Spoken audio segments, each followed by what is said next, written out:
Imagine the glow of molten metal flickering against rough stone walls, the hiss of hot iron meeting damp air, and the unbearable heat pressing against your eyelids as you try somehow to rest in the shadowy corners of medieval forges.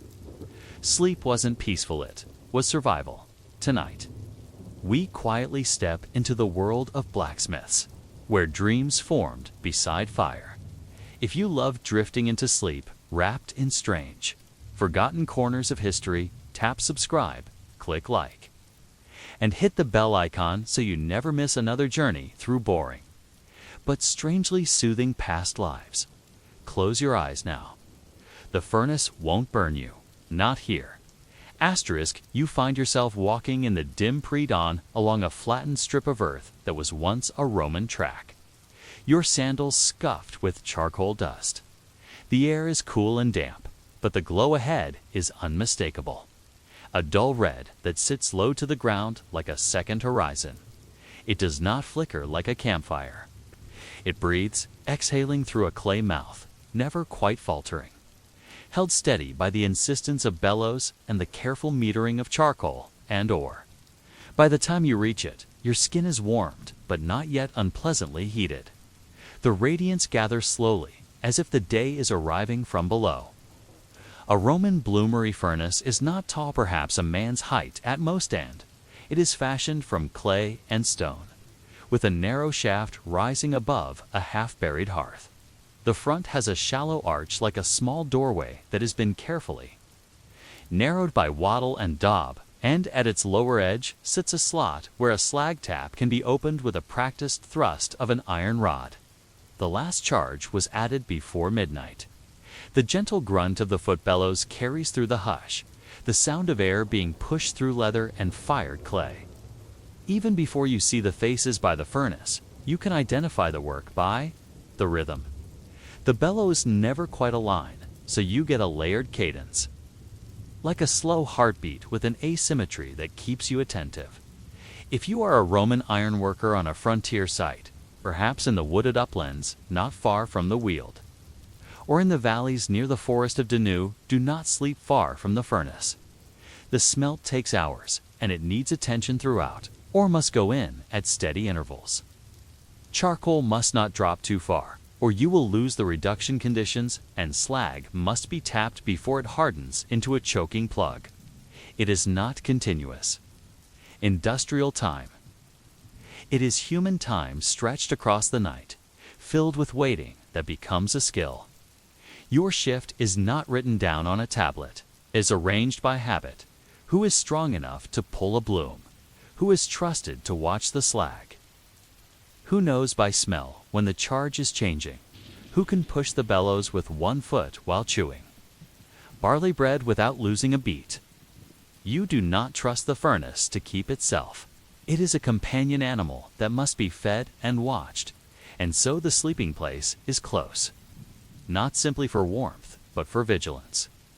Sleeping by the furnace means that the margins of your rest are permeated by heat, low noise, faintly acrid fumes, and the soft footfall of someone passing by to check the tuyere.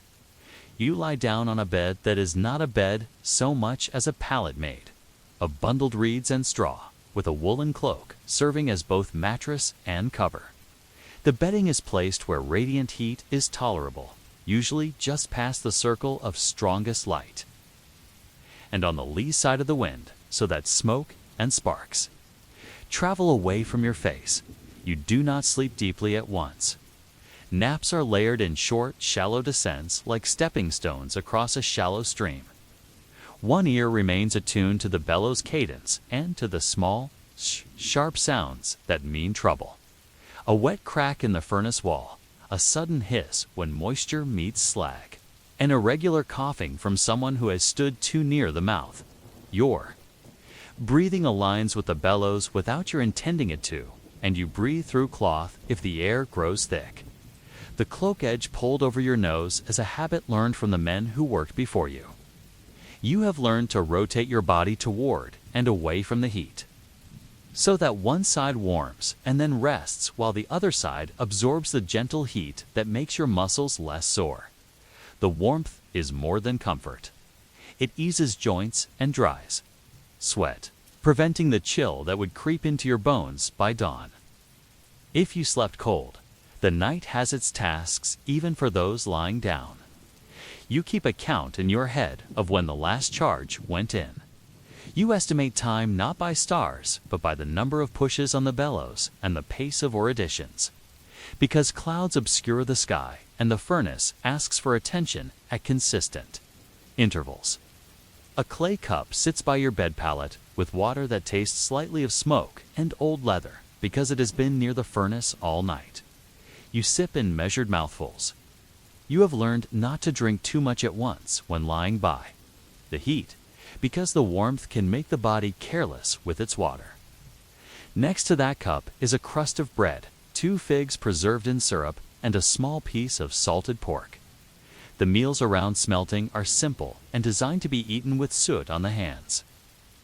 Oil would be welcome, but you are far from the vines, and presses a thick porridge of barley and emmer has been eaten earlier.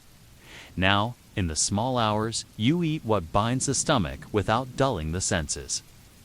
When you close your eyes, the furnace does not disappear. You see it through the lids as an orange oval with a brighter core where the tuyere enters, that small mouth of fired clay projecting into the hearth. The tuyere is both the life of the furnace and the most fragile element. It can clog, it can melt, it can break with a sudden crack that makes everyone flinch. And so even while sleeping, you mark any change in its song. Air forced through a narrow opening at high temperature creates a note. Skilled ears hear when the tone deepens, signaling a slag rise, or when it thins, warning of a charbed too low. You have learned what feels like a superstition, that your body knows before your mind does, a small tightening in the shoulders that wakes you a heartbeat before a problem manifests. You do not write that knowledge down, and you would not call it art. But it is the kind of invisible practice that makes a bloom possible at dawn rather than a cold heap of wasted ore. The floor around you is a mixed surface of trodden earth, charcoal crumbs, and flattened slag. Flat sandals are poor friends on slag shards. You keep 2 paths swept with hazel branches. Sparks land on your cloak from time to time, and you brush them off without looking, your hand moving the moment you feel the prick of ash. Those who have worked longer know the distinction by skin, the momentary sting of a wandering ember versus the accelerating burn of a sticky droplet of slag. The worst hazard for sleepers is not flame keeps its distance if you choose. Your place but air. The products of the furnace are invisible in darkness except for a faint shimmer, and a wind shift can fill a low spot with breathless gas. You have chosen your pallet spot to avoid hollows.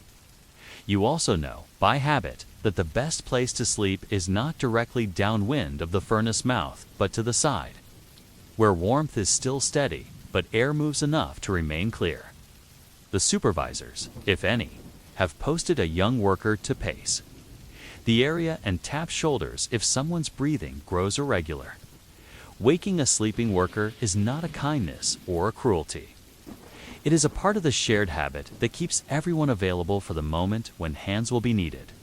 The construction of the furnace is familiar in your hands. You know the thickness of the clay, the places where straw was mixed into the daub. To make it crack resistant, the spots reinforced with stones scavenged from the nearby stream.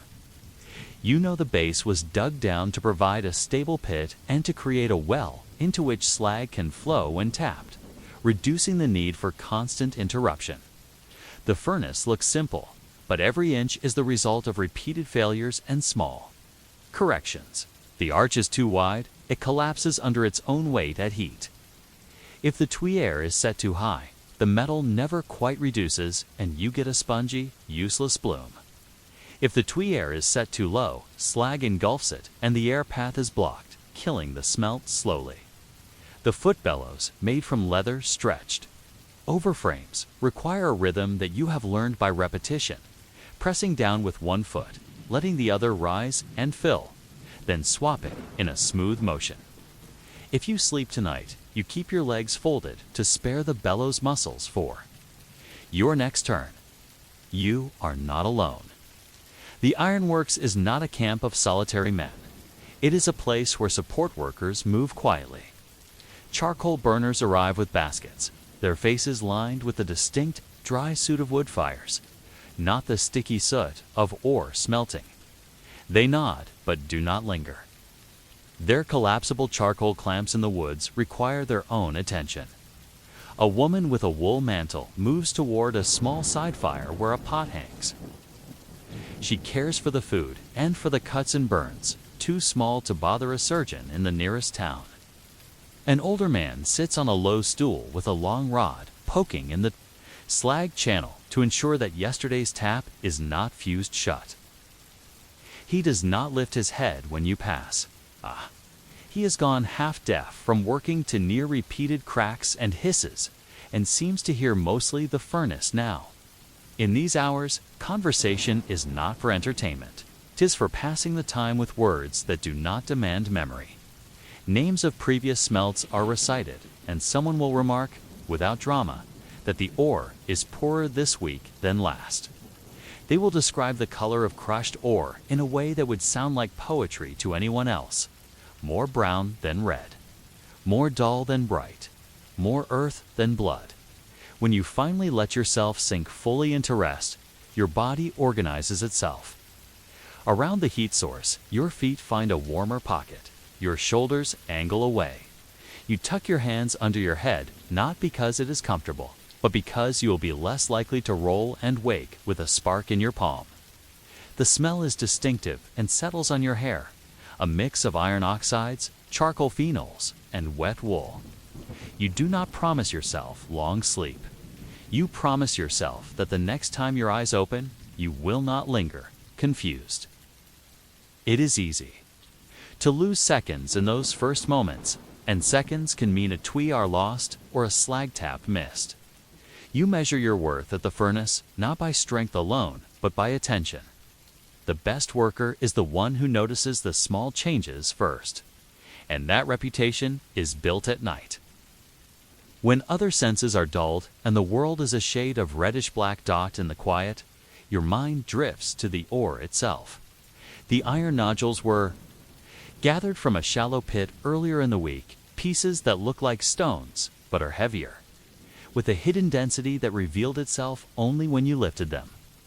You remember breaking them with a hammer, the grain of the ore fracturing into sharp-edged lumps. You remember the sound that differs from stone, a more sullen thunk than a ring.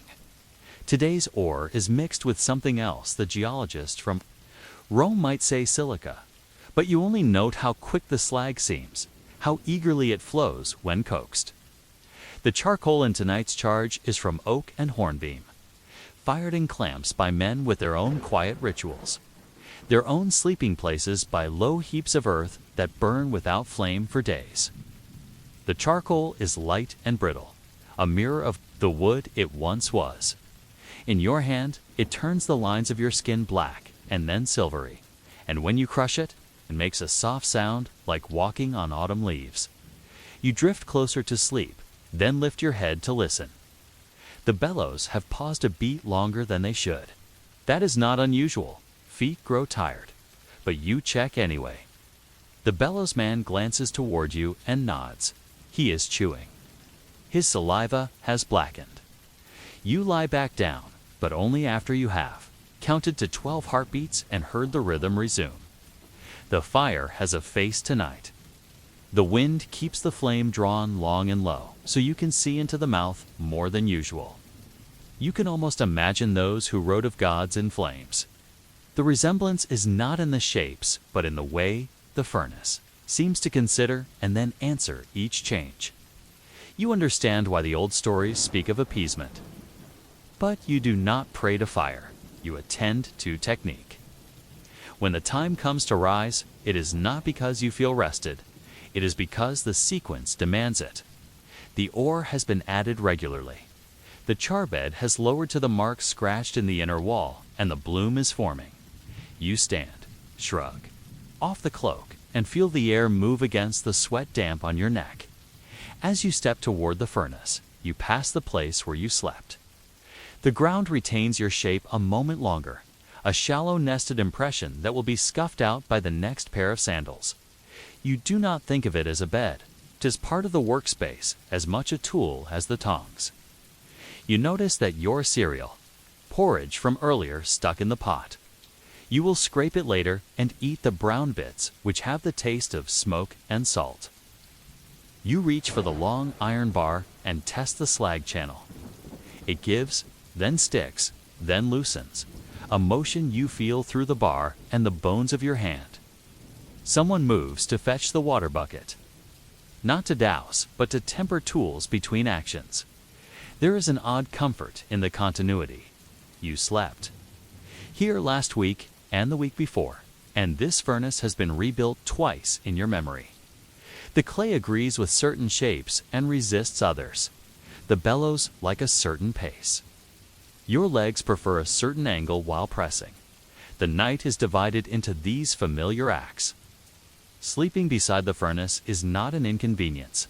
It is part of the same logic that governs the rest of the work. The heat you steal while resting is heat you have made. The vigilance you maintain is the same attention you apply when tapping slag. The line between waking and working is thin at the furnace, and you stop resenting that line only when you decide it is an edge. You live on, rather than a boundary that confines you. You consider the broader world for a moment because you cannot help it. Some miles away, a road carries soldiers and messages, and in the other direction, a woodsman is felling a tree that will be charcoal in your hands next month. The iron you make tonight will become tools, nails, fittings for wagons. Perhaps a plowshare. You do not see the end uses. You see the bloom, still hot, being removed at dawn. Sleep is an investment in that end. Poor sleep makes for clumsy hands. You learn over months the peculiar mathematics of rest near heat. Too close and you wake with a headache that throbs all morning. Too far and you wake stiff. Too long and you wake foggy. Too short and you wake angry. The sweet spot shifts with the wind and with your own age. Older workers sleep closer because their joints crave warmth. Younger workers, eager to prove themselves, sometimes sleep nowhere and then falter mid-morning, a mistake remembered in the work's quiet ledger. The night is not empty of small rites. Before sleeping, you straighten tools. You place the tongs parallel, blades closed. You lay the hammer on its flat side so it does not trip someone in the dark. You fold your cloak in a way that keeps the cleanest section clean, being relative against your face. You do not lay anything on the ground that you would not want to lose to damp. You keep your sandals under your cloak edge so that a passerby will not take them by mistake when roused at speed. These details are tedious and thus sacred in their way. They are the details that separate a smooth night from one full of small accidents. Sleeping by the furnace is a risk multiplied by carelessness and divided by habit. You try to keep the quotient constant. In the moments before the slag is tapped, you glance back at the spot where new workers have laid their pallets. Their hair shines with sweat, though they are far from the mouth. One of them has covered his head with his cloak entirely. Oh, you will. Tell him later not to do that. Better to breathe through fabric pressed to mouth and nose than to take air from under the cloak where heavier gases can settle. These are instructions that seem fussy until they are not. They are the content of your nights when words feel too loud and too numerous. You transmit knowledge without ceremony. You do not speak of safety. You speak of practice. You settle into the night's final act. The slag will be drawn, the bloom lifted and then hammered while still hot. The furnace fed again to keep its core hot for the next cycle, or allowed to rest depending on how the clay has fared. There is a pulse in your hands that is not quite your own. 'Tis the echo of the bellows through tools, the echo of the furnace through your bones. You will sleep again in an hour, perhaps after the main exertion, or you will stay awake through Dawn if something cracks and needs repair. You accept that uncertainty as you would accept a change in the wind. Lying down again. You think of how many have slept like this before you, how many will sleep after. The line of bodies near heat runs. Back and forward through time, people who learned where to put their bedding, how to angle their faces, when to wake. The red low glow keeps you company. It has no patience, and yet it forgives small errors if you catch them early. You wonder, as your eyes lower at last, whether there was ever a first time someone chose to sleep this close rather than in a hut. Beyond the trees, was it convenience or necessity? Or did they simply prefer the warm ground and the quiet responsibility of keeping vigil? And if the furnace demands so much, what does it give back to the sleeper that a bed in a hut cannot? You settle into the second half of the night with the same quiet acceptance you learned from watching others, because a smelt is not a spectacle, but a span of attentions.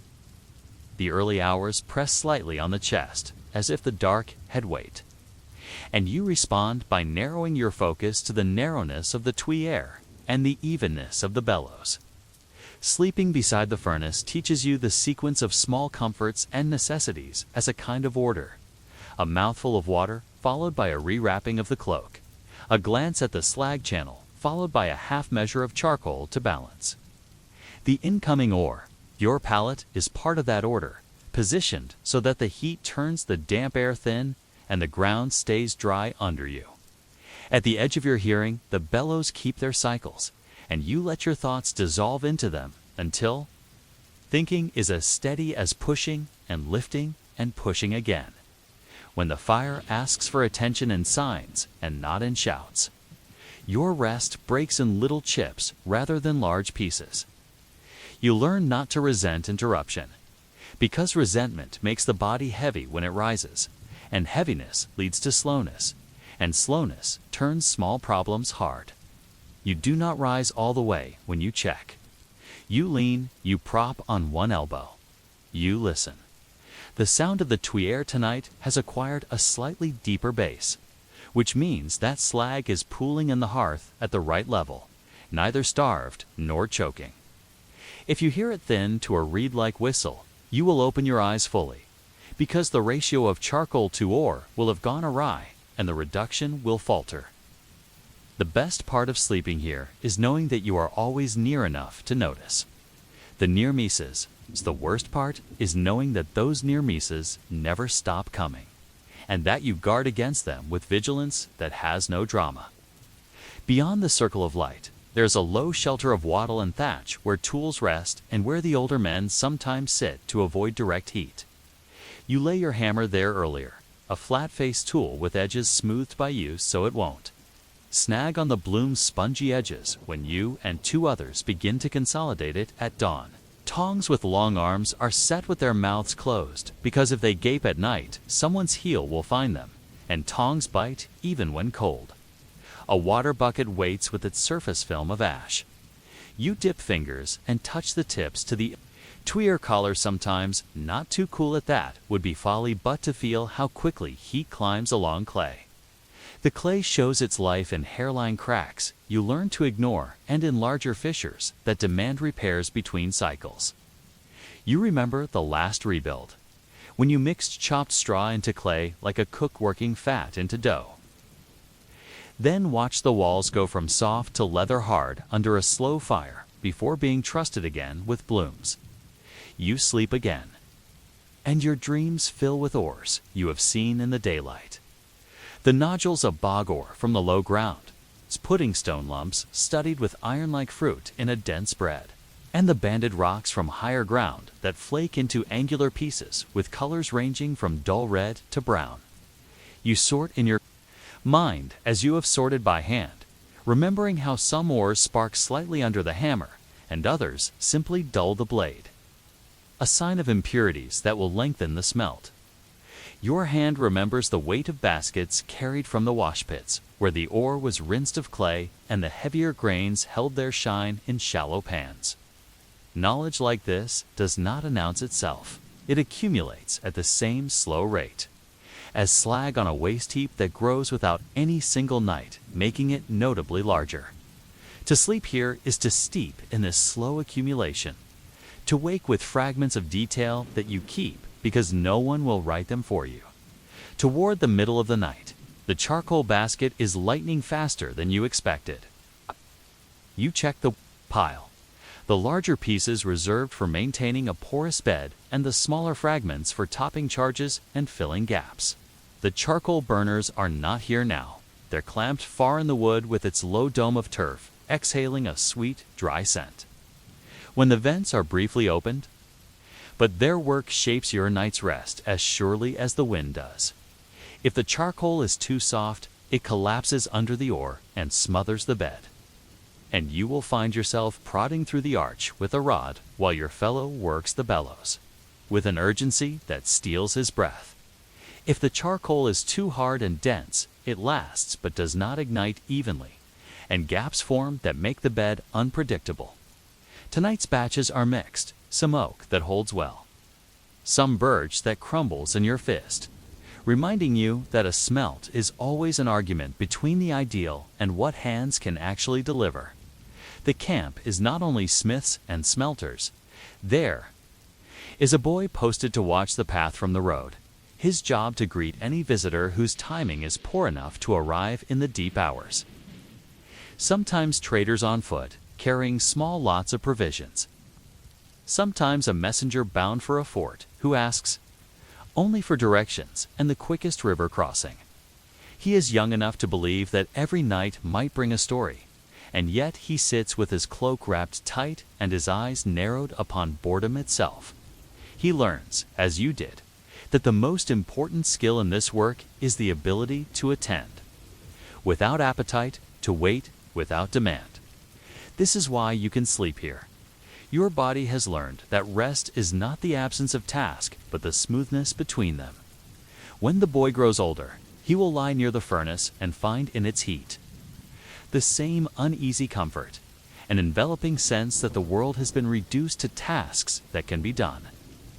Your mind turns, as it often does at this hour, to where the iron is going. The bloom you will draw and hammer may be cut into billets and sent to a smith who makes spikes and nails at a settlement on the main road. A portion may be set aside for repairs of tools in the small farms nearby, an axe that has thinned and needs to be upset and re-edged, a chisel that needs reforging so it bites again into stone.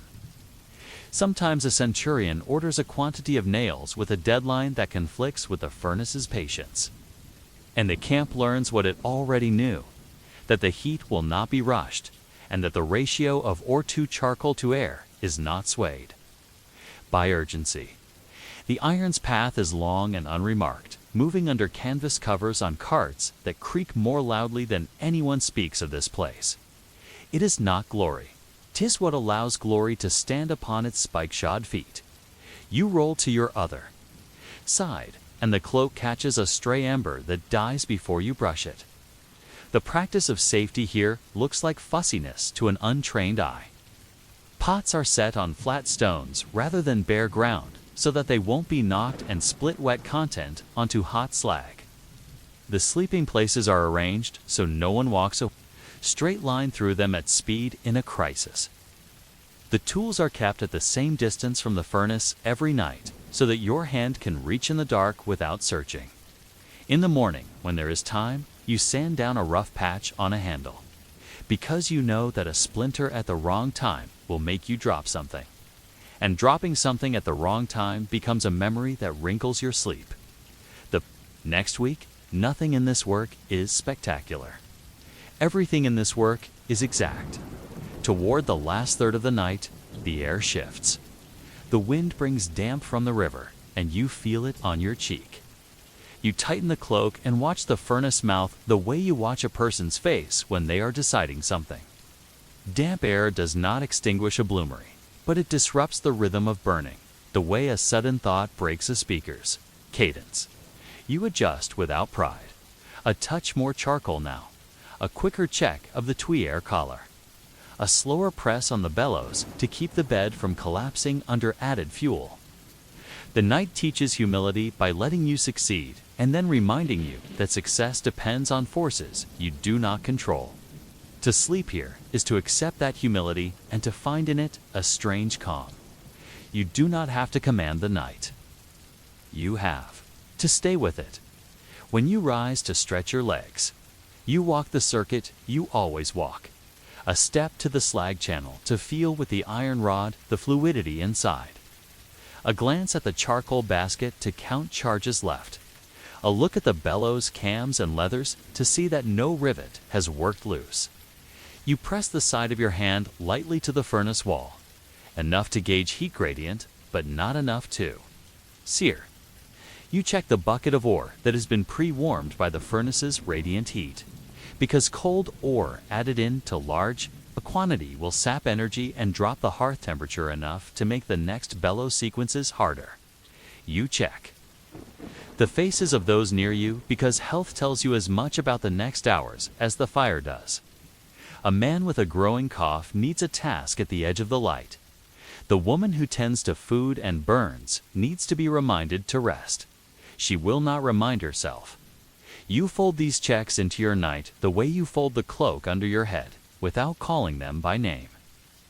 You return to your pallet and lie on your back to let the heat settle evenly across the front of your body. The ground under you has survived worse nights and better. It receives you with the indifference of earth used for work.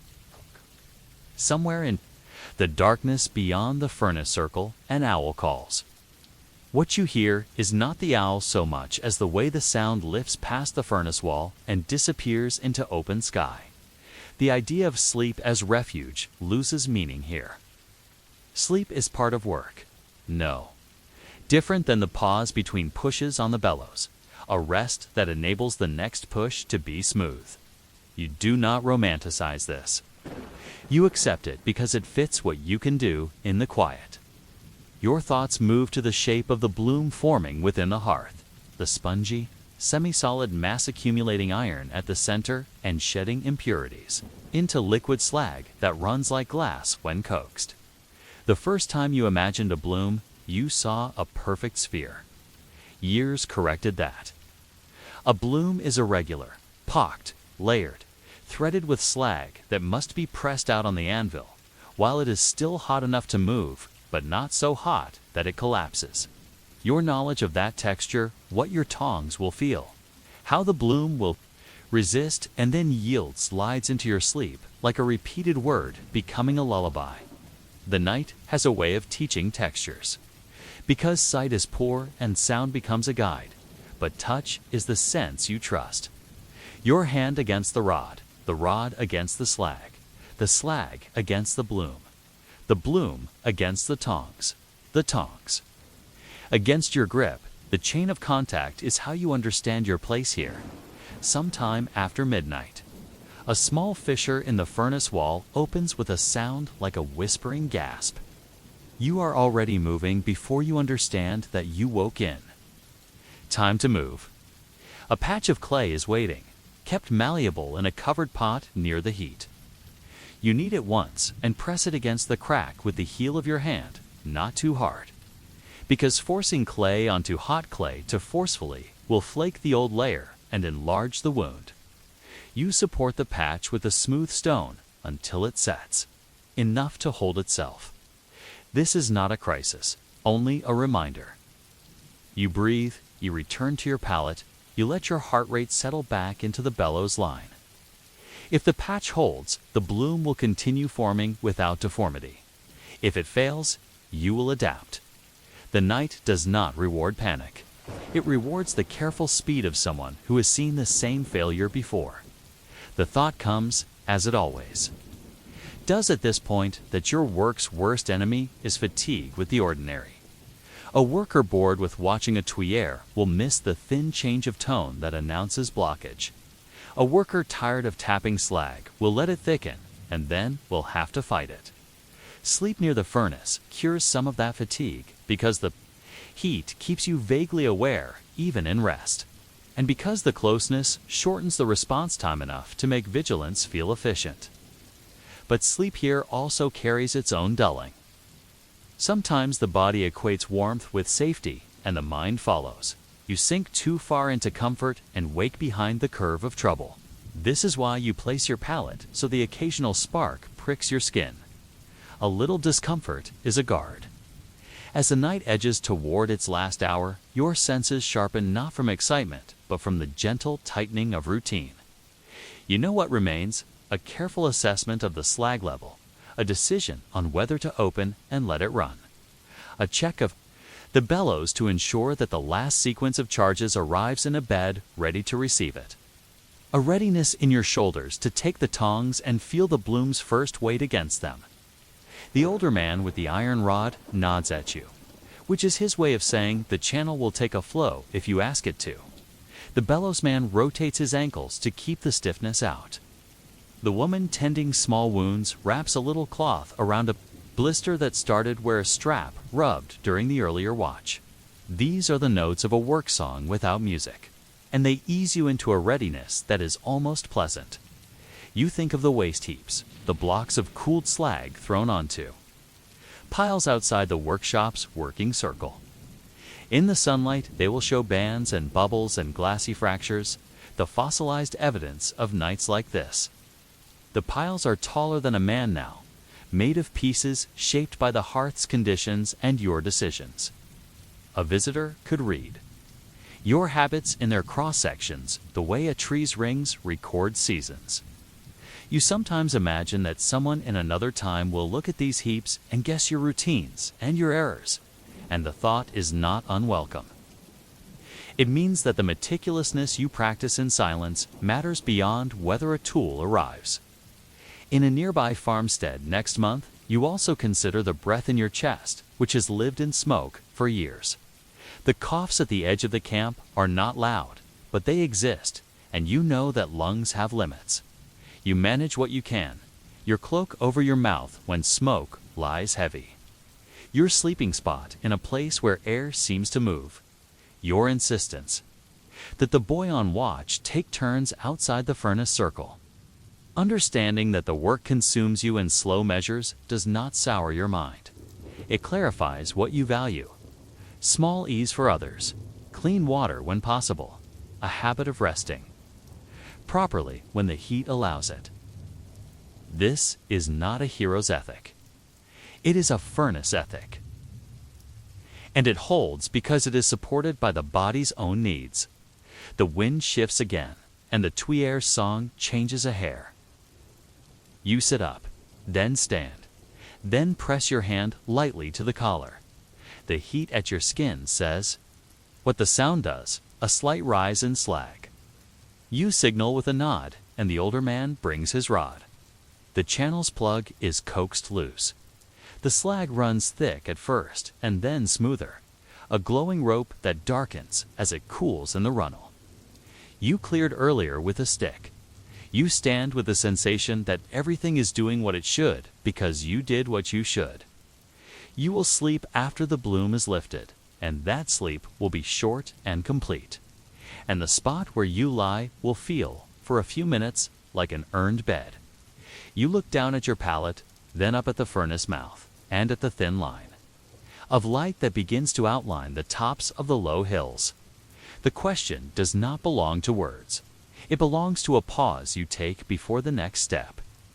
Has the bloom taken the shape you intended, or has some small decision made hours ago slightly altered its heart in a way you won't understand until the first hammer blows tell you? Dawn arrives not as a color, but as the point where the furnace's glow stops being the only definition of space. The sky goes from invisible to gray, and the ground shows its texture again. And you see the faces around you as more than outlines. The bloom is ready to be raised. You do not hurry.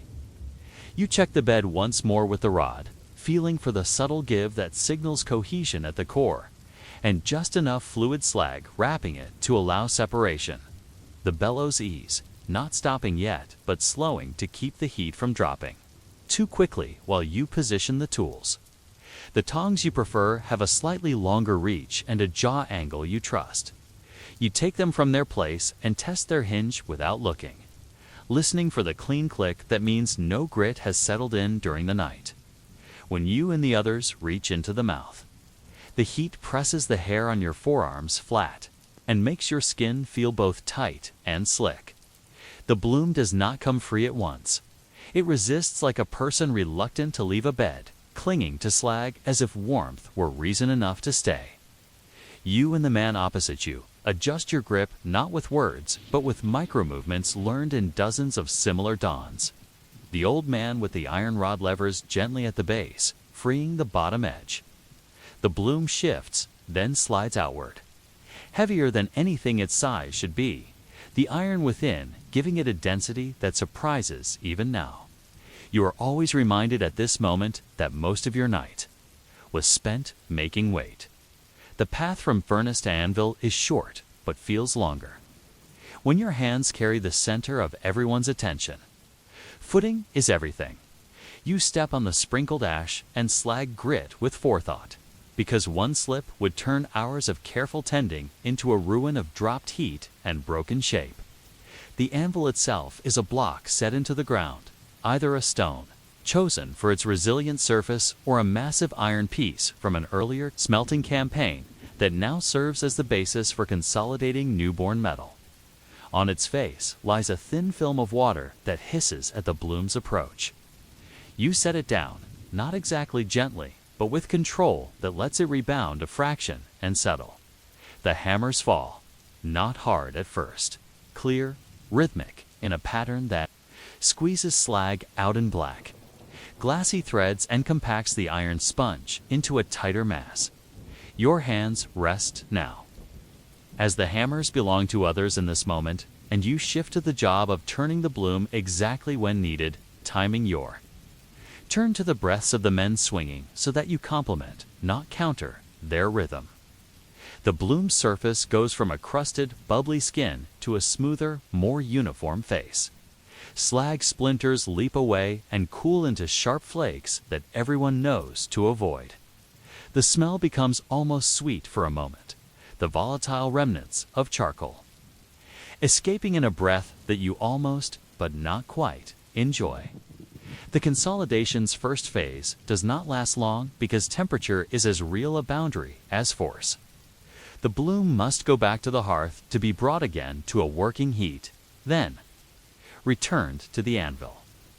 You live between these temperatures, knowing that each passage through heat and hammer narrows the path toward usable iron. Sleep waits, but you do not take it yet. There is a second lift, and a third. The bloom becomes billets, drawn out, with the hammer into pieces that will travel well and reheat evenly in a smithy's smaller hearth far from this one. You find that your attention has shifted without your choosing, from the night's slight discomforts to the day's small choices that cute you says. Only Ruby Kiss has the luxurious texture that decide whether a billet will be praised as docile under the hammer or cursed as stubborn and red short. You angle your tongs to avoid folding slag back into the metal. You lift scraps from the anvil face so they don't embed where they land. You check the anvil's position.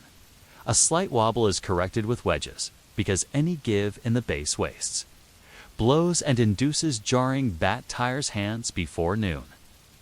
When the bloom has become billets and the furnace's mouth looks tired, rims of clay softened by a night's breathing, the day's repair begins. Sleeping by the furnace taught you repair as much as smelting taught you heat. You mix more clay. Press it into places where the wall has thinned. Smooth it with wetted hands to keep it from cracking as it dries. You widen the slag runnel if last night's flow suggested a tighter exit next time. You check the bellows for stretched points and the leathers for splits, invisible under soot until pulled apart and looked at an angled light.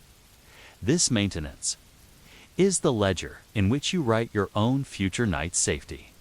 The more exact you are now, the more likely your next rest will be unbroken by preventable alarms. You finally grant yourself a longer rest. The palate receives you with a familiarity that surprised you the first time you noticed it. You eat a bowl of barley porridge with a handful of wild greens chopped into it for taste and a bit of energy that feels fresh rather than heavy. The spoon, a shaped stick with its bark peeled, has a soot gradient that tells its own story of proximity to heat. You drink water again and savor the way it tastes of wood and ash from the cup rather than of iron from a bucket. In this pause, the world expands back to include things beyond heat. A bird scratching among slag pieces. The murmur of conversation as someone tells a joke too quiet to provoke real laughter. The creak of a cart on the path as a man arrives to negotiate for a parcel of billets. You rest your head on your rolled cloak and notice that the spot you slept in overnight remains slightly warm, as if the ground is continuing to hold your shape against forgetting. In the larger course of a week, this day will be one of many similar days. You will load billets onto carts, record quantities in a memory that relies on repetition rather than written marks, and send them to where they are needed. A part of what you make will be claimed as tax, the price of permission to use this site, to cut wood, to draw, or from these pits.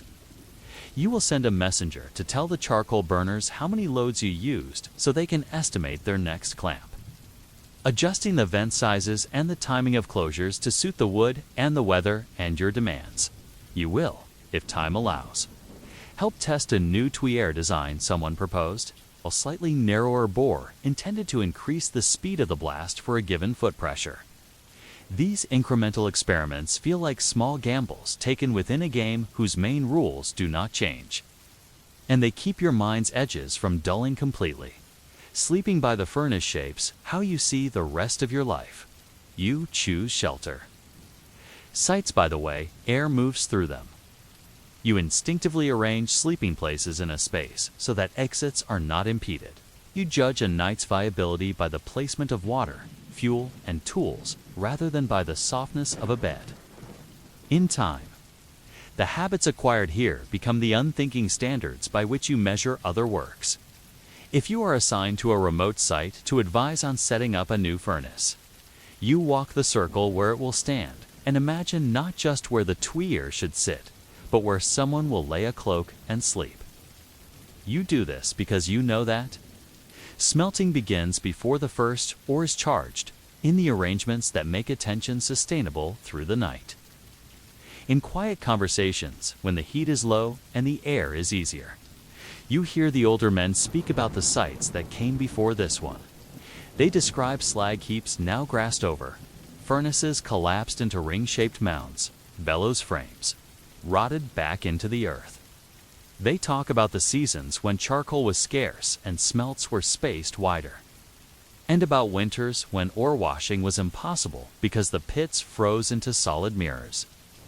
They talk about nights when sleep was impossible because a flaw in the furnace wall spread and demanded a rebuild in the dark. Their stories are not told as warnings or as boasts. They are told as if the furnace were a creature with moods and the camp of family learning to live with those moods. You begin to understand that your own presence here is a moment in a much longer continuity, and that your sleeping place, for all its soot and heat, is a placemark on a line that threads through many lives. By afternoon, the furnace rests. You let it cool to a temperature at which a hand can approach without blistering, but not so cold that reheating will crack it from the shock. You lay your cloak over a rope to air and beat it with a stick to raise the dust and drop it again. You inspect your sandals and retie straps worn slick by ash. You spend an hour repairing a small rack that holds tools so they don't lie on damp ground overnight. These tasks look like idleness to someone who has never kept a furnace alive through many cycles, but they are the currency of uneventful nights. If you omit them, the night charges interest.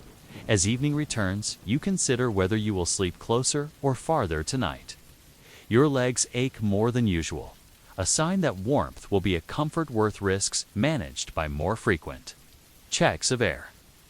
You choose a place a hand's breadth closer than last night's and scratch a small mark near your palate to remind yourself of the decision. The bellows leathers have been oiled. The tuyere sits at the angle you prefer, and a fresh pile of charcoal stands at the ready. The ore is bucketed and warmed, your cup is filled, and your food is set where sparks will not find it. You have reduced the universe again to a circle of needs that fit within your arm's reach. The discipline of this reduction makes the day feel complete. You lie down with your head toward the furnace and your feet away, so that the slight gradient of heat aligns with your body's length. You pull the cloak over your shoulder and place your hand where you can feel both the ground's coolness and the air's warmth, a balance that lets your body trust what you have arranged. The first charges go in, charcoal then, or in layers. Like a crude pastry with properties you know, even if you have no words for their chemistry. The bellows find their rhythm. The tuyeres sings its note. Conversation fades into the low murmur of shared occupation. Night bends over you again. Your mind drifts toward a thought that keeps you company in these transitions. The iron you make will live longer than you will. It will be reforged and reshaped, its memory of you worn away by hammers that never knew your name. The slag you produce will sit in heaps that outlast the trees that fed the furnace. The sleeping place you keep warm will be indistinguishable from the ground within days of you leaving it. And yet, the habits you practiced here will go on in other hands, because sleeping by heat requires a small library of practices too useful to be lost. You close your eyes with that thought, which is not grand, but not small either. When you wake, tonight to the almost sound, that means the tuyeres note has shifted. Will you rise as smoothly as you hope? Or will the day's labor have sunk too deeply into your bones to let you move without first gathering yourself from whatever quiet place the heat invites you to? You walk into the weald at dusk, along a track that is more suggestion than road. A ribbon of tamped clay and leaf mold, flattened by cartwheels and the steady traffic of men who carry baskets of ore on their backs. The trees stand close and tall, ash and oak and hornbeam, with copyist stools that show tidy rings of cut stems. A sign that this woodland is not wilderness, but a working larder. In the clearings are earth-mounted circles, charcoal clamps with their vents arranged like a constellation known only to the burner who set them. The smell is neither purely smoke nor purely soil. It is the scent of wood remade into fuel, sweet, with sap that has surrendered to heat in slow, controlled breaths. Ahead, through trunks and underwood, you catch a steadier glow, low and patient. The light of a bloomery furnace that has been kept alive since noon and will not be allowed to fall asleep until its night's work is done. If you are part of this small company, you will sleep near that light. Not because there is no shelter elsewhere, but because the furnace, once charged, makes demands that respect only their own rhythm. The bloomery in this place is built with the materials that the forest and clay banks offer. A shallow pit has been dug, lined with stones carried from the stream. On this is raised a short shaft of clay mixed with chopped straw, shaped into a thick-walled cylinder that comes to your chest. Into its side, a ceramic tuyere reaches like a snout, seated in a collar that is patched often and carefully. Because this is where the breath goes in, and where failure first appears. The mouth has no dramatic arch. It is a convenient opening at the base, bricked and daubed and narrowed so that a worker can prod the slag and later reach in with tongs. Beside the furnace sit twin bellows, foot treadle contraptions with wooden frames and thickened leather that has been greased with animal fat, so it flexes without cracking. The sound they make is a subdued sigh rather than a roar. And the way the bellowsman's ankle flexes makes you think of walking, except that the distance traveled is the length of a breath across fire. You arrange your sleeping place before the darkest hour. The ground has been scraped of twigs and stones, then scattered with bracken and a layer of straw to lift you above damp. You spread a cloak of wool, lanolin rich and scratchy, across it, and fold a second layer to pull over your chest when the wind shifts. If you can find a plank or a spare hurdle panel, you place it under your hips to keep the earth from leaching heat. The spot you choose lies just beyond the circle where sparks fall regularly, and upwind of the tuyere, so the heavier breath of the hearth will not pool around your mouth and nose. It is close enough to feel the furnace's warmth on your face. When you turn that way, far enough that your toes cool if you present your feet to the night. In this precise middle, you will do what medieval workers in this would have done for generations. Sleep by doing, and do by sleeping, never letting one entirely erase the other. Supper is what the work allows. A pot hangs from a greenwood gallows over a side fire, smaller and flickering, where pottage thickens a mash of barley with onions, pulled from a garden not far away, and a handful of greens stripped from the edges of a field. If you are lucky, a sliver of salted meat disappears into it to give the broth depth. A heel of rye bread sits beside your bowl. You eat quietly and without ceremony, because time is paced to the charge. The ore has been washed in baskets in the stream and dried on flat stones near the furnace mouth. It is now in wooden tubs sorted by size so that you can layer it with charcoal in a sequence that keeps the bed porous. Charging is a cycle, and you choose sleep to fit the spaces between cycles rather than the other way around. You tuck your bowl under the edge of your cloak when you are done, so that it will not be stepped on in haste. The ore in this wood is modest and earthy. Ironstone dug from shallow pits scored into the banks where the topsoil thins. It is heavy. For its size, a clue to its worth, and when broken, it shows a dull red-brown heart that, to your eye, looks promising. You do not name its chemistry. You judge the way slag ran the last time you used the same pit's yield. Tonight, the ore is middling, the kind that yields steadily if you take care and punishes you only if you pretend it is better than it is. The charcoal comes in bundles, the lumps light as birds' bones, with the litheness of wood turned to shadow. The burners, who made it sleep by their clamps a bow shot away, taking their own turns at night to close a vent or open one. All of you held to your duties by fire that burns slow or hot depending on the hand that feeds it. The bellows find their nightly cadence, and in that sound you find your first drift towards sleep. It is not the sleep of release, it is the sleep of practiced trust. You have placed within reach the iron prod you use to break crusts of slag, the ladle-like scoop to clear the channel, and a wrapped cloth to press against your mouth when smoke layers low. Next to these is your cup, a turned wooden thing that holds water drawn from a barrel that the stream kept cool in its eddies. You have learned how much to drink and when, not too much before lying down near the heat, lest a sudden relaxation. Of sleep, let your body's stores pour away in sweat. Not too little, or your breath will grow sharp and your head heavy. These are dull lessons that never stop being important. Conversation lowers with the light. The men and women who move around. You belong to roles that settle into their places like tools into their rack. A keeper tends the tuyere and decides when the slag should be drawn. A pair of younger workers operate the bellows by turns, their legs finding a rhythm that their hearts follow. A woman who arrived with a basket of ashen herbs tends small burns without fuss, smearing animal fat onto red patches and binding, places where skins blister.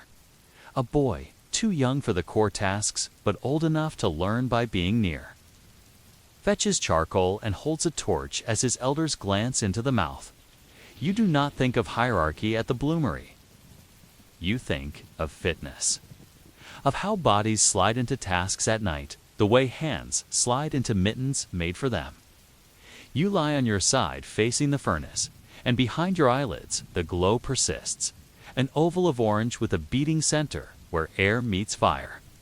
The tuyere is your metronome and your oracle. The note it sings is the measure by which your rest is granted or revoked. You have trained yourself to wake when it thins, when the bed collapses and the air path grows too easy, or when it deepens, when slag accumulates and tries to swallow the breath. This waking is not a jolt, it is a turn. In your sleep, a lifting of your head, a sighting along the ground to confirm that what your ear guessed is true. You rise on an elbow, prod, adjust, then lie back and let the warmth smooth the twinge that action left in your shoulder. If rain threatens, you pull a small hurdle of woven hazel to lean as a screen. Not to keep you dry, no, one is dry here. When weather decides otherwise, but to break the wind that would drive damp air into the mouth. You know what damp does? It thickens smoke and changes the way charcoal fractures under weight. You do not curse the weather. You move to meet it. You steady the bellows pace by a count you keep in your mouth like a prayer. Press, lift, press. Lift with a catch in the middle that lets the leather refill without lurch. Sleep returns on that count. And you learn all over again that repetition is a blanket. The dangers that attend sleep near fire are old and plain. Sparks wander. Slag pops when a drop of moisture hides in its path. Air can leave a hollow without. Warning, you manage these by meaningfully small acts. You never throw off your cloak entirely. You pull it back for air and keep it arranged so that a flick can cover your face. You never leave your sandals far from your hand. You must rise. Fast, bare feet find sharpness in the dark. You never allow tools to lie where a panicked foot might seek balance. It is dull beyond measure to keep these habits when nothing happens. It is comfort beyond measure to have them when something does. Between charges, you do sleep, and in those moments your mind brings back the daylight tasks that made the night possible. You recall the beating of ore with hammers on stumps to make pieces that will layer well. You recall the riddle screen used to sift fines that will be wasted if dropped too near the tuyer. You recall the washboys at the stream, their knuckles raw from cold water as they swirl, or in baskets to see clay lift away and denser bits stick to the bottom. These memories are not interesting, and that is why they are soothing. They are the other half of the heat you borrow now. When slag is to be drawn, sleep becomes a brief consultation rather than an absence. You rise with the others and the older. Man eases the plug free with his rod, the molten waste slipping out like honey that hates light. It pools, then stiffens into something that will be kicked aside in the morning, and added to the heap that marks this place as surely as any signpost. The glow of slag throws your faces into sconces of orange, and you see a calm there that comes from work done enough times to wear grooves in fear. You set a trough made earlier to catch an overflow. You set it where your hand will not brush it later when its skin has turned dark, but its heart still burns. After the draw, the cycle resumes. You take your place on the pallet again and lie on your back to let your chest have the warmth for a change. Your hands folded on your sternum to keep them from wandering toward embers. The bellow song resumes. Its accompaniment. Someone hums under breath, not a tune so much as a line of tone that keeps his ankle's pace steady. The forest becomes present again at the edges. A fox's tread, a small crack as a branch sheds a twig. You let these enter and exit without stopping to greet them. Your attention is a gate that you open wide enough to include what matters and keep closed enough to exclude what would only fill.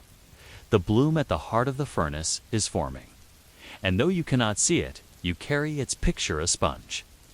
Of iron slowly knitting itself, impurities pushed out to the margins by force you provide with air and feed with fuel. You imagine its resistance when you set tongs upon it at dawn, the living weight that is neither stone nor metal until hammer convinces it to choose. Sleep comes easiest when you can imagine the work ahead completely, as if rehearsing the throws a dancer will make once the curtain rises. The furnace breathes, the bellows answer. The night narrows to this exchange until nothing else can insist on meaning. Perhaps the most ordinary thought you have tonight is also the one that lets you close your eyes for the longest stretch. This work will be here tomorrow. The forest will still be cut in panels and regrow. The stream will still run and rinse. The bellows will still ask for ankles. the tuyere for attention. The particular bloom will move on to a smithy, to a bench, where a man will draw it into something that holds another man's roof together.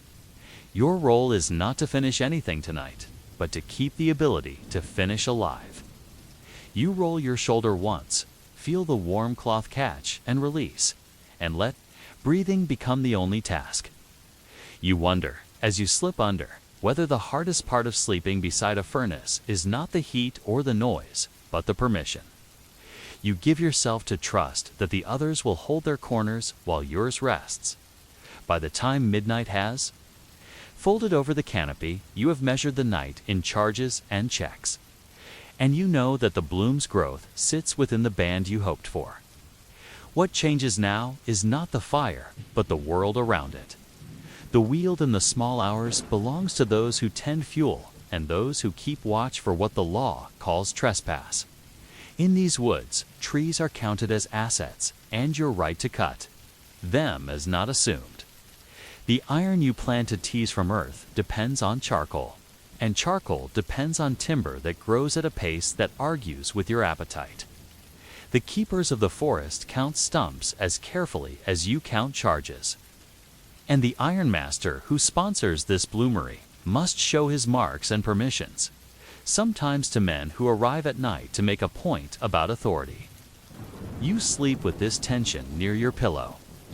You keep your bundles of cut poles neat, your clamps tidy, your hearth ash raked so that the working of the site appears as disciplined as it, in fact, must be. The bellows continue their patient work. In this outfit, they are foot bellows because a watercourse near enough to work a wheel hasn't yet been bent to your use, and because the bloomery, unlike the larger furnaces that will come in later centuries, stays small, a hearth tended by humans rather than machines. Your ankles learn to keep motion without strain. You stand sometimes, bending your knee to keep the joint from locking. You sit sometimes, shifting the frame so the treadle meets your foot at the angle that spares your calf. The leathers are living things. They sigh and stretch, and if a seam starts, it's slow failure. You meet it before it yows by stitching a doubled line of gut and rubbing fat into the thread. You are not romantic about this. A bellows seam opened at the wrong hour becomes a story told with an embarrassed shrug. Charcoal and ore move toward the mouth in a choreography that looks slow and, for that reason, mistakes some people into thinking it is easy. You feed the bed with larger charcoal pieces when the air path needs stout pillars. You trickle fines. When you want covering without collapse, you add or when the color at the mouth tells you that it will meet heat that can transform it rather than cool it. You begin to hear in your head the words an older worker once gave you. Weight is the language the furnace reads. Every scoop has weight. Every tread on the bellows has weight. Every sleep you permit yourself has weight too. And you learn the scale of it by trial, which is a respectful word for error. When you return to your pallet, you notice your body changing. Your palms, crusted earlier, seem less raw now that sweat and heat have softened the grime into a close-fitting glove. Your lungs have found a rhythm under the cloak's edge, and you are careful to turn your head now and then to refresh the air you draw without lifting your body and making your blood jump. These are the instincts of those who must make their bodies last at a job that erodes rather than breaks. You arrange your cloak to make a small tunnel around your mouth, a practice. Passed to you with a brief explanation, air moves there. Heavier, less kind breath won't linger. You'll sleep without the headache that punishes carelessness. Beyond the circle of work, the charcoal burners manage their clamps. Their nights have their own demands. A clamp maintained well burns quietly. Badly tended, it flares and wastes wood in flame rather than in the dry cooking that makes charcoal. When the wind lifts, you hear the minute roars of air through vents. You imagine the burner's hands closing one, opening another, with a stick. Reading the clamp's breath the way you read the tuyers. Their sleeping places are farther from flame than yours, but the heat still marks them. A gentle rise under a hedge. a patch where grass grows differently because it has known a season of warmth. You grasp how much of this work is landscape writing, how the forest learns your habits the way you learn its dot. At some point, a visitor arrives, 'cause the wield's paths do not fully sleep. He is a carrier, perhaps, with a message from a manor, about an order of nails or a day to be set for cutting timber under supervision. He waits at the edge of the light until someone calls him in and offers him the small comfort of a seat on a log and a dipper of water. He glances around as men do in places where everyone's attention is claimed by something singular. He speaks quickly, then shrugs as if to apologize for his intrusion. These exchanges teach you what the furnace excludes: politics, weather, gossip, arguments about rents. These are background music you can hum later. For now, the words that matter are the short ones: slag, run, feed, draw, wait. You sleep again and dream in fragments that would never hold an onlooker. A wheelbarrow squeak, a dog's two-note bark, the drear of rain on bracken, the snap of a twig that your mind turns into a blade's bright ping. You are not escaping anything by sleeping here. You are rehearsing your acceptance of the same scenes as they recur, night after night, with variations as small as the difference between two pieces of or from the same pit. If this sounds boring when told, that is because it is boring, and because boredom, under the right guardianship, becomes peace. Your body likes the predictability of warmth at one side and cool at the other. Your eye likes the low glow pooled in the same place. Your ear likes the bellows exhale at a tempo unchanged by drama. Hazards sharpen this piece without shattering. It once, a twee cracked while you slept. It signaled itself with a hiss that had a splinter in it, a tone that made even your dreams flinch. You were up before a hand touched your shoulder, the replacement collar already warmed in a small side fire, the patching clay wet and kneaded. You pressed, supported, eased, speaking only enough to keep the helper's hands in a clean sequence. Afterward, you lay down again, heart thudding, then felt it slow as the twee song returned to its honest note. The lesson then, and the lesson now, is that the work has room for stumbles if the feet move quickly, and the line reforms as if it never broke. Forest law arrives in the night, sometimes in the person of a warden, or the rumor of one. You are not on stolen ground. The Ironmaster's arrangement is legitimate. But the knowledge that you have neighbors, those who watch cuts and counts, makes you keep your sight lines clear, your wood piles ordered, your waste heaps contained. It is not only pride, it is survival under a system that looks for signs of care when deciding where to land its hand. You sleep with this in the room, and you wake with it too, straightening a pile that leaned, taking an extra handful of cinders from a path so the eye will find tidiness where it might have found neglect, as the night's back half turns toward its end. You lift your head and see the little world you have helped make. The furnace stands as steadily as a beehive, humming in its way. The anvil block waits at the edge of the circle, the hammer faces resting in their box, their handles smoothed by palms that do not think to count their hours. The tongs lie crossed, their mouths shut, tails pointing away from the footpath, a habit that keeps bare shins safe.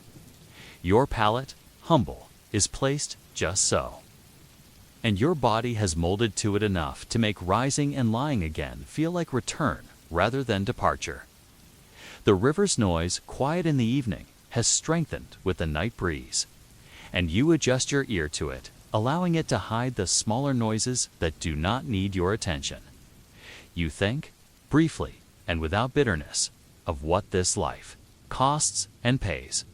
It costs the smoothness of lungs and the whiteness of eyes. It costs a youth spent knowing heat more intimately than anyone should. It costs sleep that is never fully yours.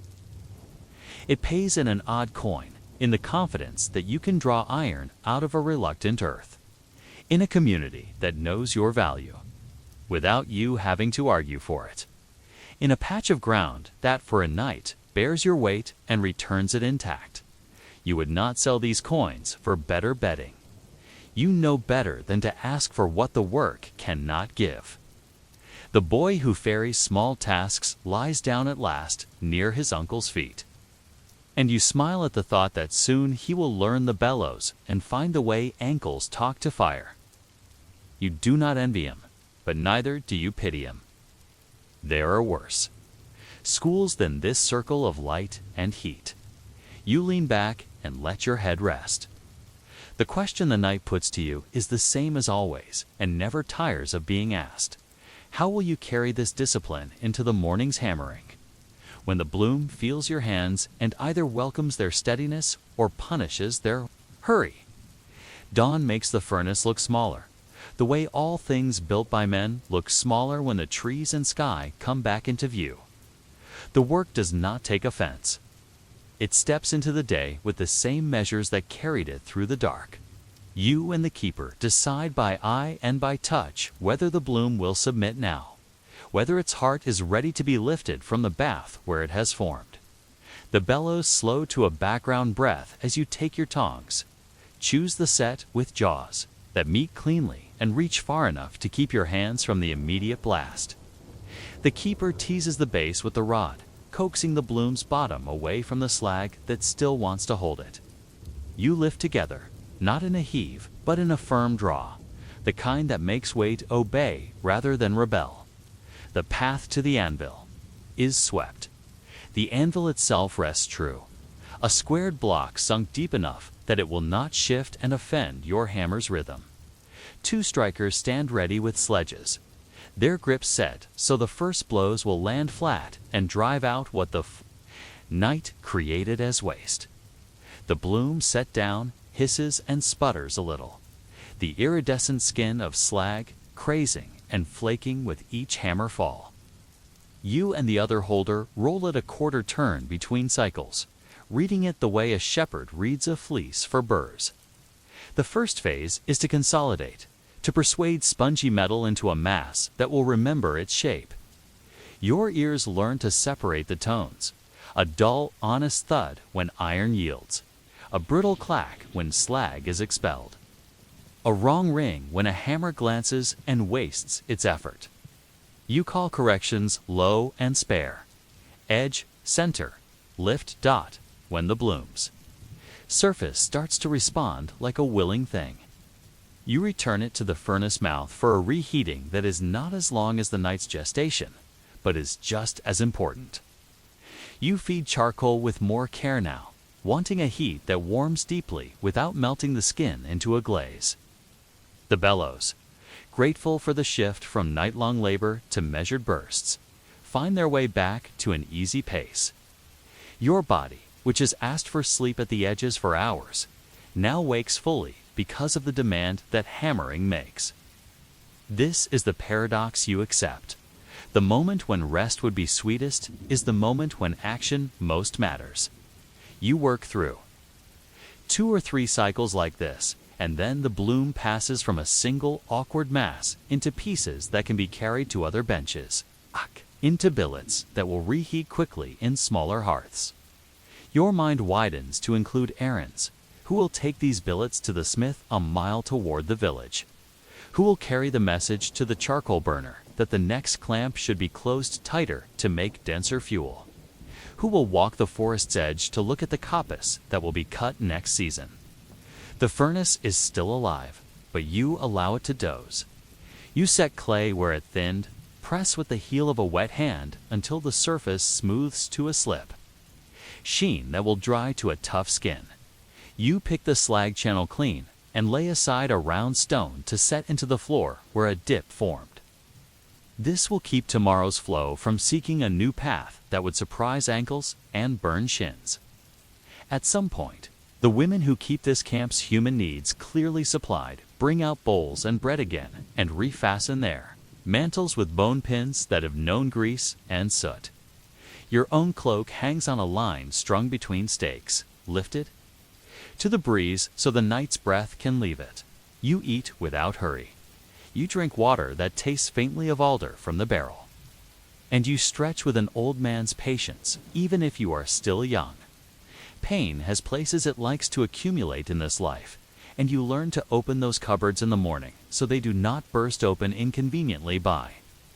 Afternoon, the day's other obligations press forward.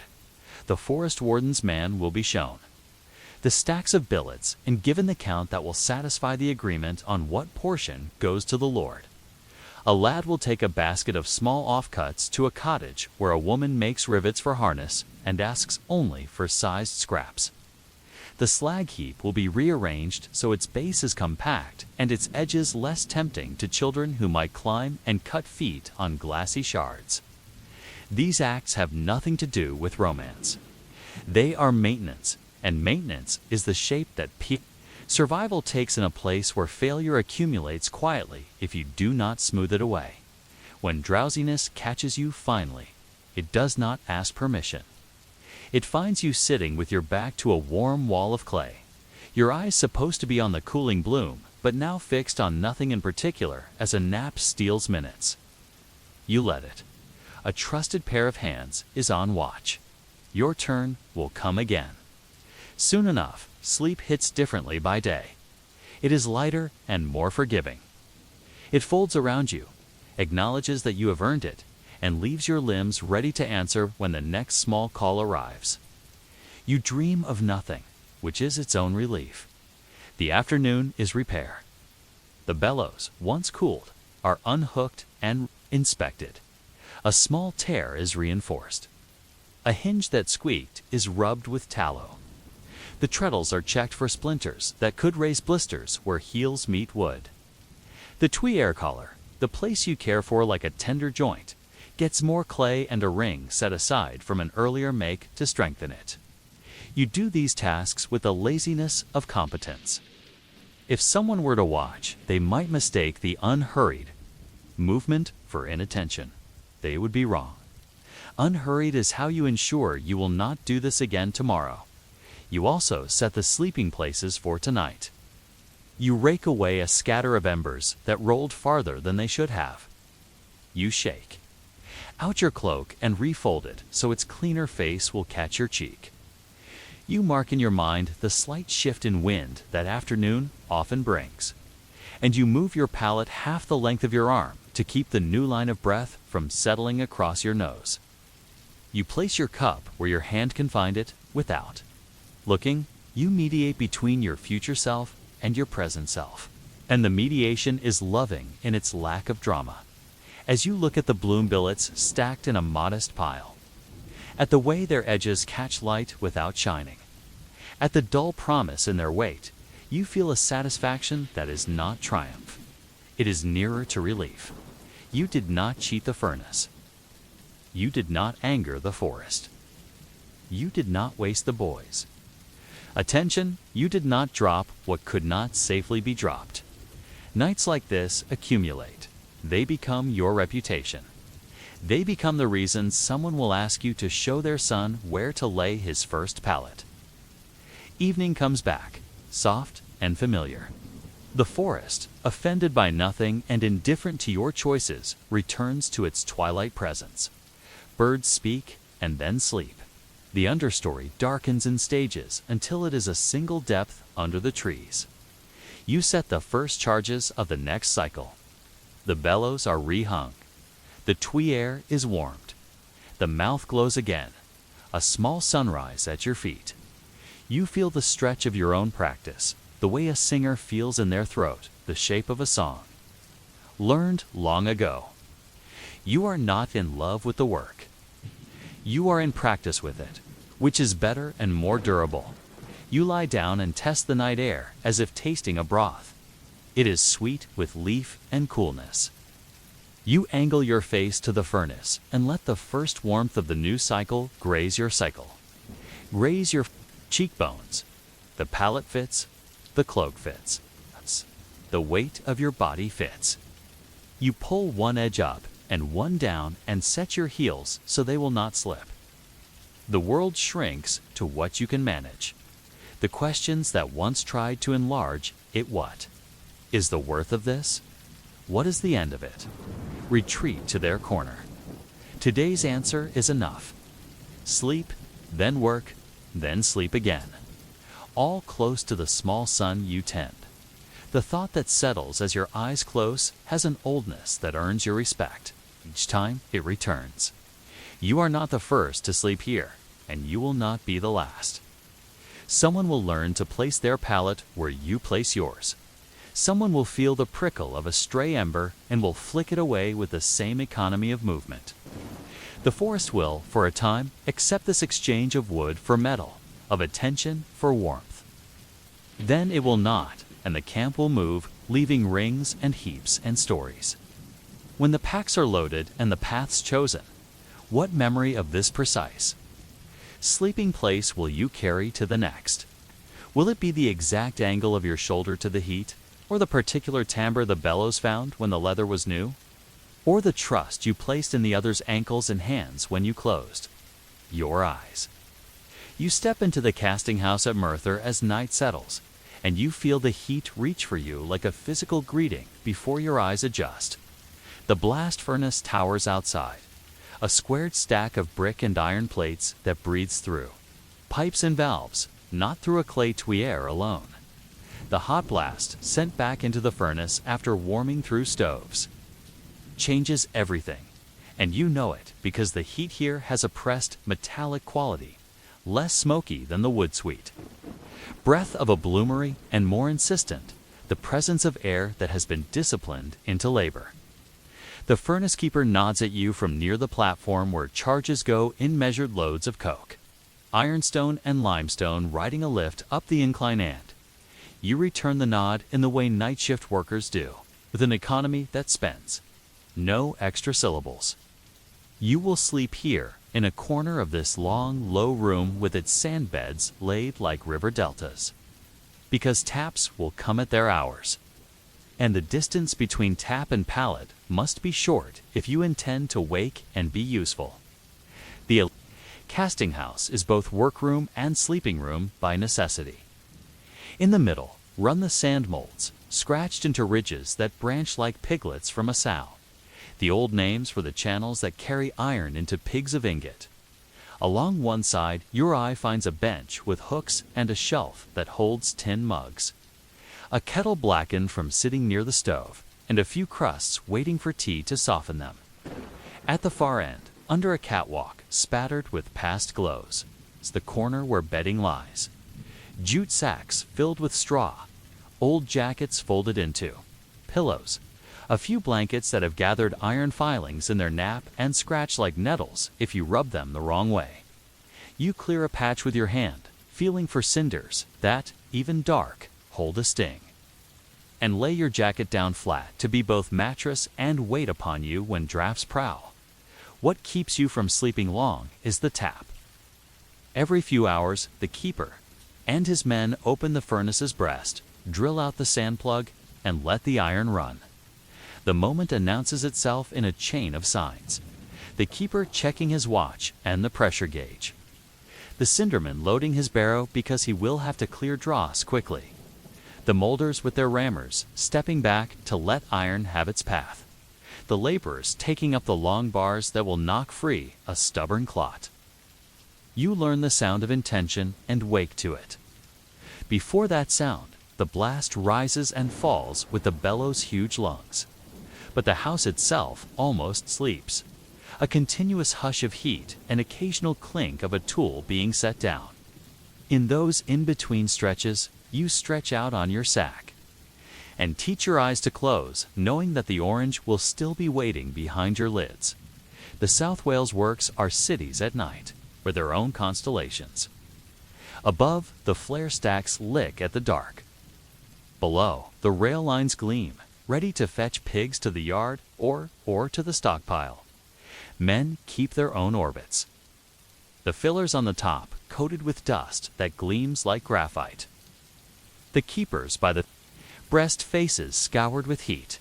The puddler in a neighboring mill dancing a bar through a rabid white. The engine man, masters of valve and whistle. Each of these men steals sleep in the same way, near enough to hear the call, far enough to not burn their lashes. You find your place and your angle and your excuse for a pillow. A handkerchief over your mouth holds the grit out and the heat in. You place your cap over your eyes and make the light obey.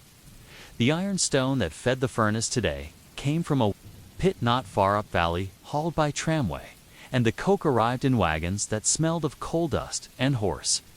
Limestone from a quarry broke into clean white blocks, now turned into the invisible hand that will bind impurities and let iron run.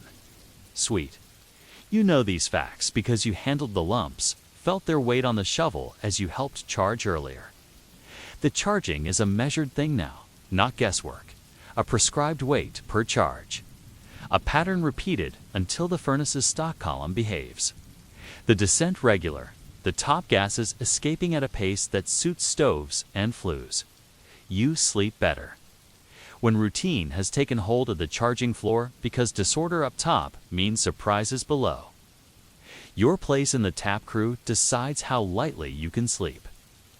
If you are on the cinder side, you will pull slag away as it oozes before the iron, keeping the stream clear and the flow honest. If you are on the iron bar, you will help break the tap hole and then guide the first rush, which never fails to be both frightening and familiar. If you are on molds, you will rake sand, repair a ridge that crumbled, and stand ready with a pail in case a pig breaks its channel's bank. None of these tasks allows for grogginess. All of them tolerate naps. You trust the keeper to bellow when he must. He trusts you to wake at the first syllable. The house has its own system for surviving the hours. Tea is brewed to a color that could pass for iron in poor light, then folded with sugar from a cone. Bread is softened in the tin mugs. A slab of cheese, wrapped in a cloth and kept away from showers of filings, passes from hand to hand. The kettle sits on a grate fed with offcuts coke that fell where it shouldn't have, splinters that behave like kindling.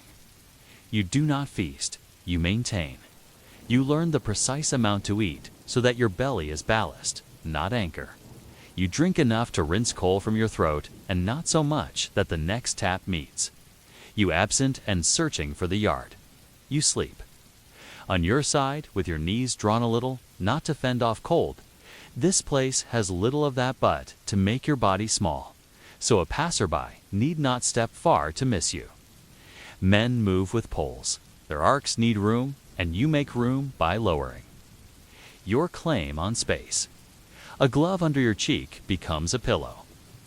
The crook of your elbow becomes a hideaway for your eyes. You are not sentimental about these accommodations. You are thankful that they exist, that a corner is spared where a man can be horizontal without shame. The tap approaches, and you feel it like the turn of a page in a book you have read often. The keeper scrapes the sand sealed against the tap hole, the pipe that kept iron in now almost ready to release. He drills with a long chisel, the bar crossing his shoulder, taking strikes from a sledge whose rhythm is the house's true heartbeat. The smell shifts before the sight does. A hot mineral sweetness that belongs to iron that has spent hours being made ready, now impatient to see air. The first spill, orange-white, licks at the floor. The runner man shouts the briefest of warnings, and the stream takes the path prepared for it. Sow to pig, branching and filling.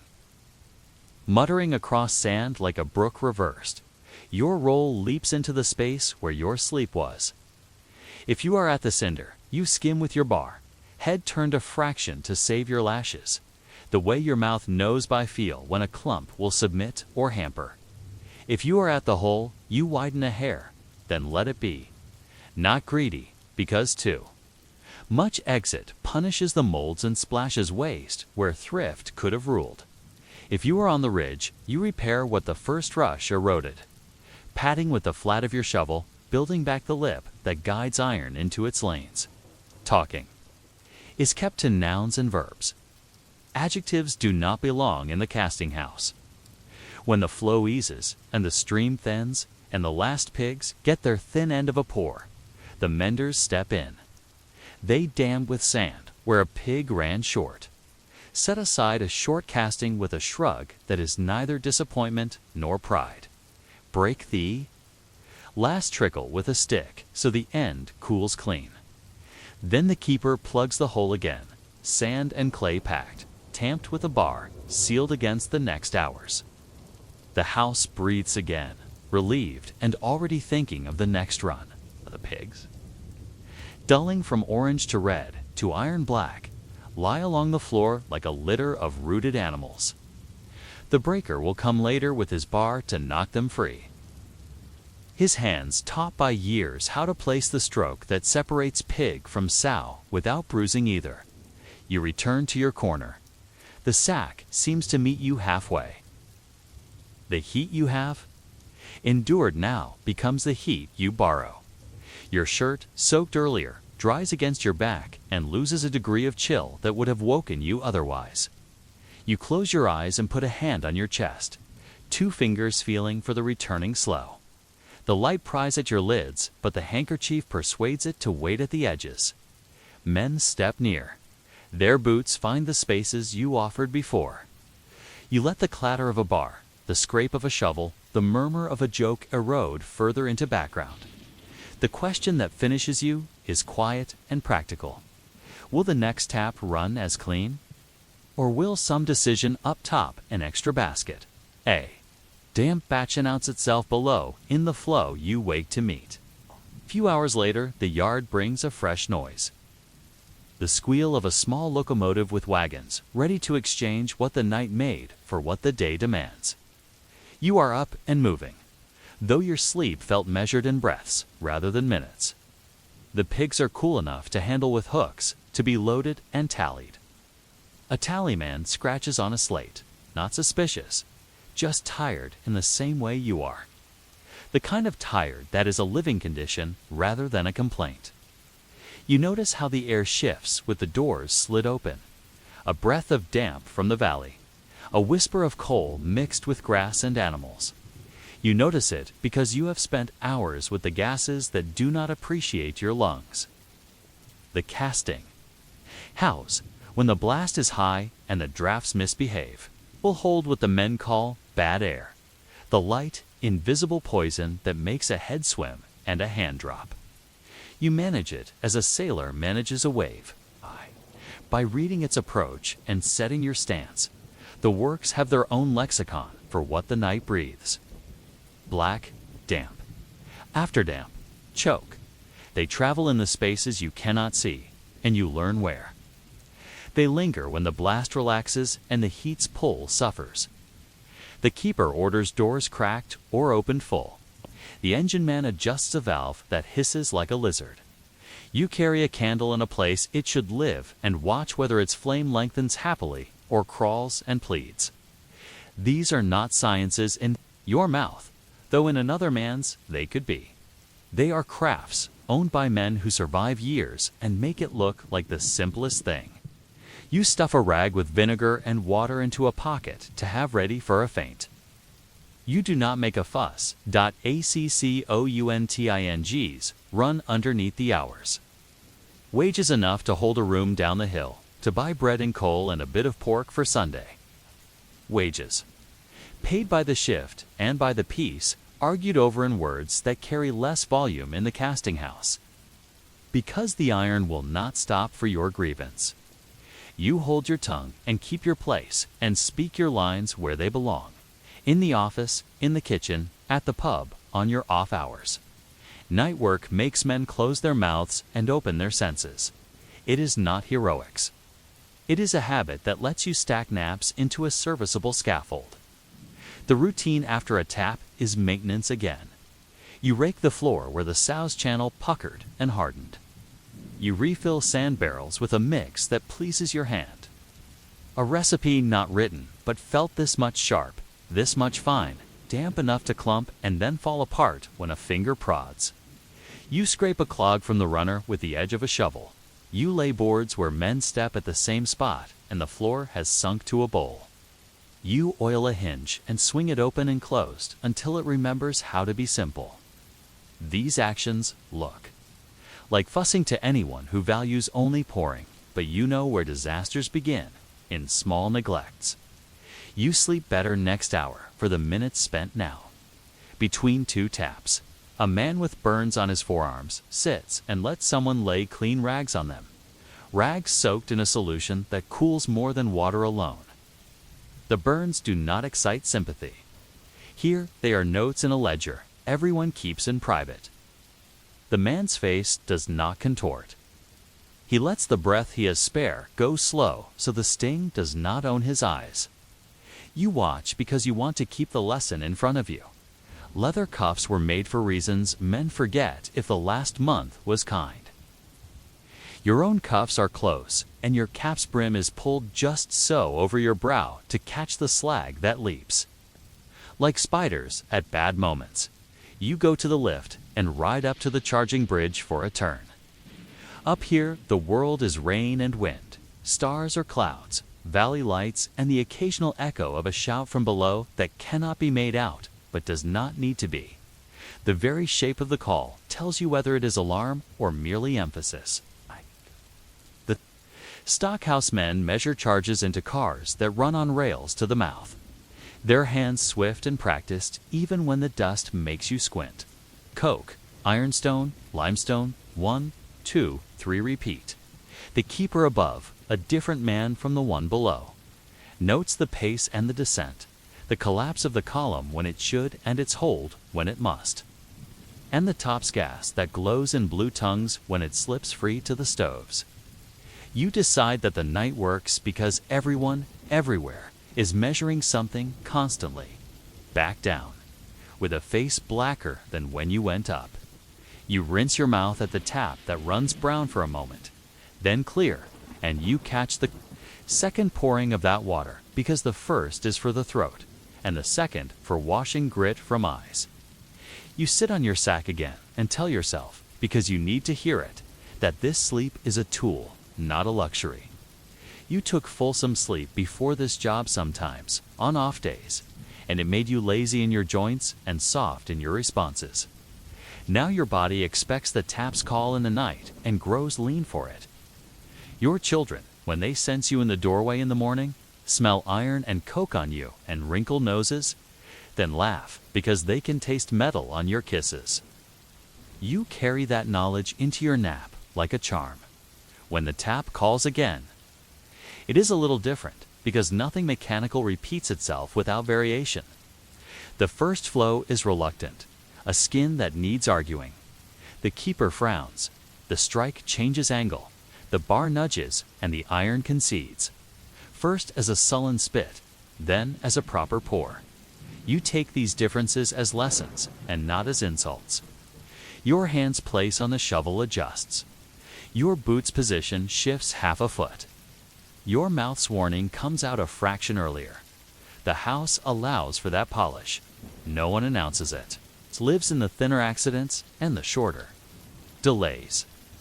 There are stories among the men that you half listen to and half ignore because the iron does not love attention lost. Of a man who slept too close to a runner and woke with a scar that looks like a river on a map. Of a man who inhaled too much. Of what should be flu-bound and never breathe right again. Of wages gone missing in a pocket picked by heat lazing the fingers. They are reminders disguised as entertainment. After a laugh, someone turns a screw and someone else checks a joint, and the story does its work. The casting floor sand is grateful when you rake it smooth after the breaker has done his rounds. The bar knuckles off pigs with tings and thunks. A dampened bells report each time a piece frees. The pigs are carried or slid to the wagons, stacked with their dull facets set tidy, a miner's loaf multiplied.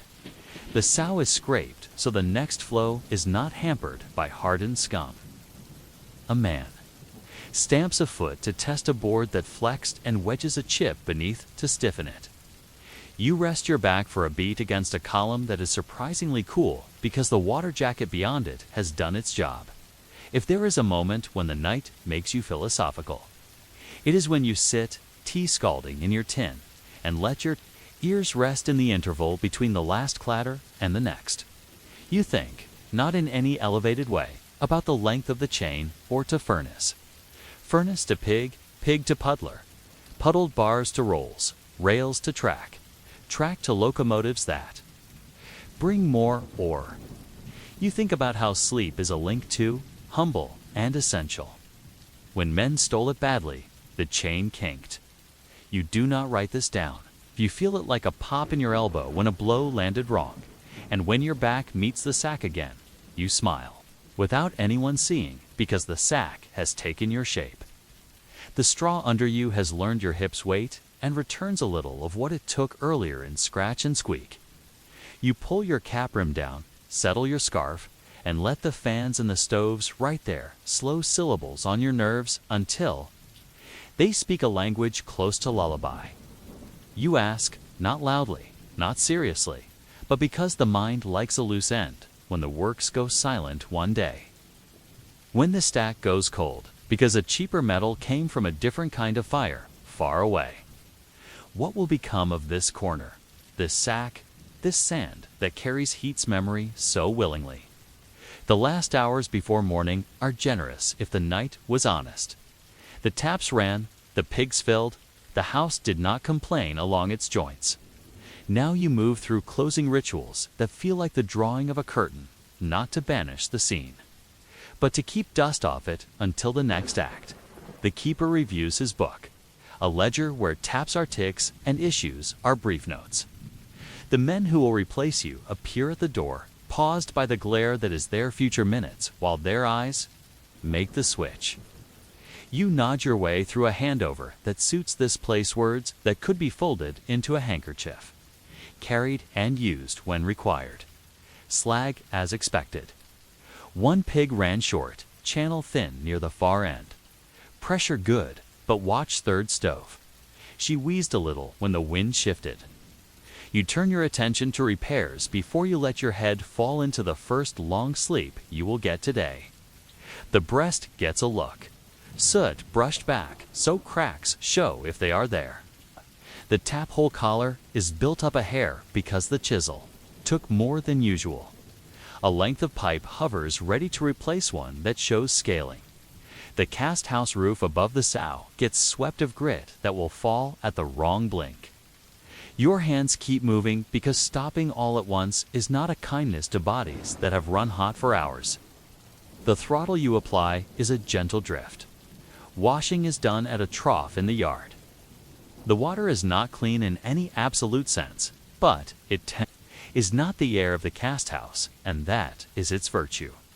You tip your head, close your eyes, and let the grit slide. The skin under it is redder and more human than you expect. The soap is shared, the towel communal in a way that would make someone from another life blanch. You do not think about that life. You are in this one. A comb finds some order where ash made a nest. Your tongue tastes iron still. Your teeth ring from hammers you did not swing but felt in your bones, on your way back through the house to collect. Your jacket and sack, you glance along the sow as an old habit. The sand's little ridges look like the ribs of a creature that has slept and will wake again. The pigs now stacked on wagons are mute and cooperative. You stop and press a palm flat to one, as if greeting an animal you knew as a pup, and now, see grown. It is warm still, but just.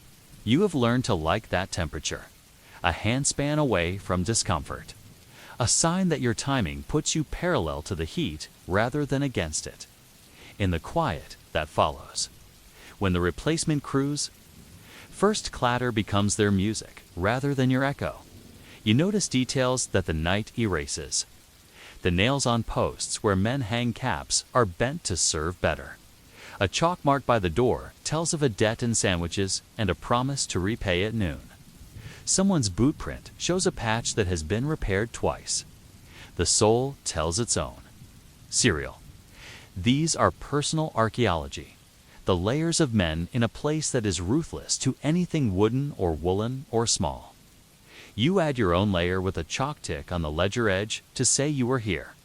No one will read it but you. That is enough. You step out and the morning is pale and watery. A South Wales morning that takes its time to decide if rain is a passing. Joke or labor.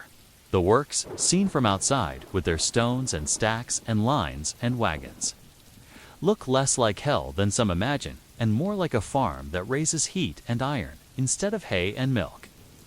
You pick your way along cinders that become path and then road, and feel the cool that your skin has missed. It is not unpleasant. Speaks of bed, of a room whose air is not pure, but is yours. Of a basin where you can wash at leisure and not by cue. Sleep now will be real sleep.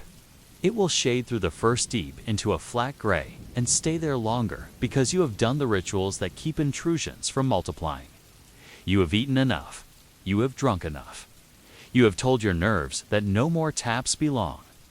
To you today, in your bed, you will find the faint phantom of heat in the bedding you carry always. And it will not offend because your body reads it as familiar rather than as a threat. You will place an arm over your eyes or a hat, and darkness will agree to be where you want it. In that sleep, a procession of pictures might go by. The little bite of slag that opened a new freckle on a wrist. The way a lad smiled when his first pig broke clean without his bar jamming. The keeper's hand flattened to show you how to widen.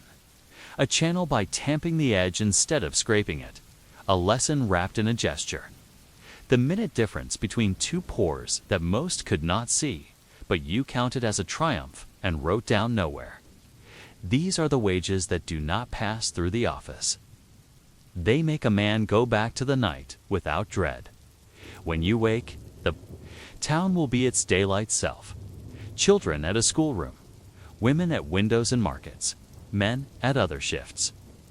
Hawkers with pies that steam out of simple ovens, collieries coughing dust farther up valley.